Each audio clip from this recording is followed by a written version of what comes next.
Praise the lord. ఆదికాండము 3వ అధ్యాయము. దేవుడైన యెహోవా చేసిన సమస్త భూజంతువులలో సర్పము యుక్తి గలదయుండెను.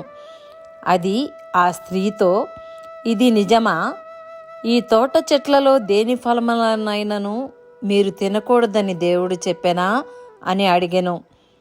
అందుకు స్త్రీ, ఈ తోట చెట్ల ఫలములను మేము తినవచ్చును, అయితే తోట మధ్యనున్న చెట్టు ఫలములను గూర్చి దేవుడు మీరు చావకుండునట్లు వాటిని తినకూడదనియు వాటిని ముట్టకూడదనియు చెప్పెనని సర్పముతో అనెను.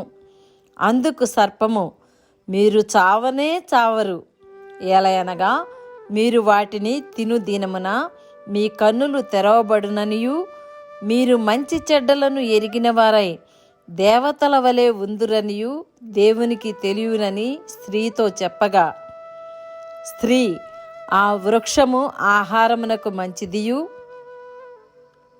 కన్నులకు అందమైనదియు వివేకమిచ్చు రమ్యమైనదియు నై ఉండుట చూచినప్పుడు ఆమె దాని ఫలములలో కొన్ని తీసుకొని తిని తనతో పాటు తన భర్తకును ఇచ్చెను.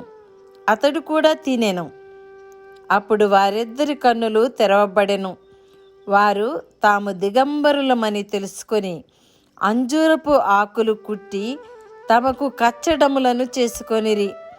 చల్లపూటను ఆదామును అతని భార్యయు తోటలో సంచరించుచున్న దేవుడైన యెహోవా స్వరమును విని దేవుడైన యెహోవా ఎదుటికి రాకుండా తోట చెట్ల మధ్యను దాగుకొనగా, దేవుడైన యెహోవా ఆదామును పిలిచి, నీవు ఎక్కడ ఉన్నావనెను.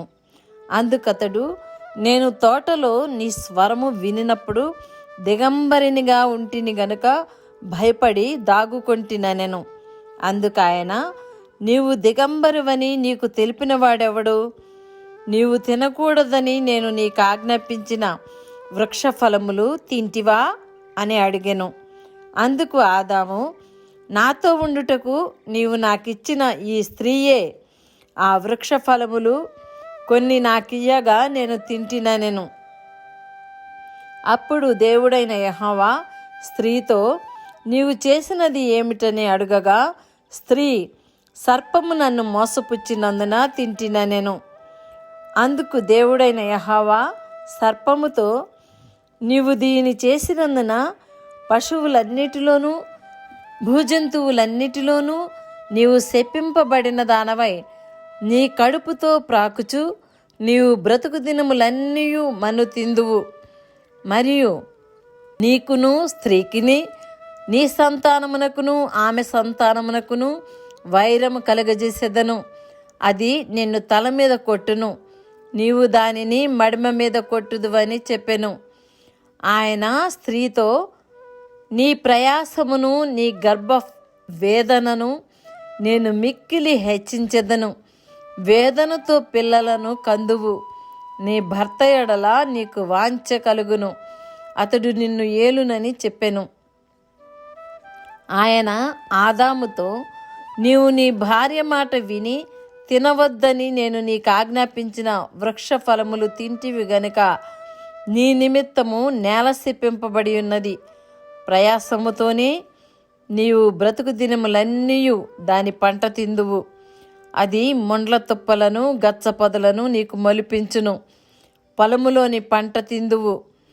నీవు నేలకు తిరిగి చేరు వరకు నీ ముఖపు చెమట కాచి ఆహారము తిందువు. ఏలయనగా నేల నుండి నీవు తీయబడితివి, నీవు మన్నే గనుక తిరిగి మన్నైపోదువని చెప్పెను. ఆదాము తన భార్యకు హవ్వ అని పేరు పెట్టెను. ఎలయనగా ఆమె జీవము గల ప్రతి వానికిని తల్లి. దేవుడైన యెహోవా ఆదామునకును అతని భార్యకును చర్మపు చొక్కాయలను చేయించి వారికి తొడిగించెను. అప్పుడు దేవుడైన యెహోవా, ఇదిగో, మంచి చెడ్డలను ఎరుగునట్లు ఆదాము మనలో ఒకని వంటి వాడాయను.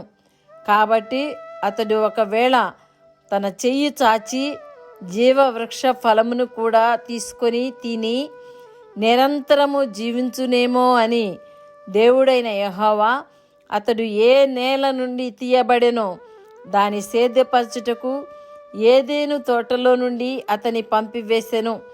అప్పుడు ఆయన ఆదామును వెళ్ళగొట్టి ఏదెను తోటకు తూర్పు దిక్కున కెరూబులను జీవవృక్షమునకు పోవు మార్గమును కాచుటకు ఇటు అటు తిరుగుచున్న ఖడ్గజ్వాలను నిలువబెట్టెను. దేవుడి వాక్యం దీవించి ఆశీర్వదించునుగాక. ఆమెన్.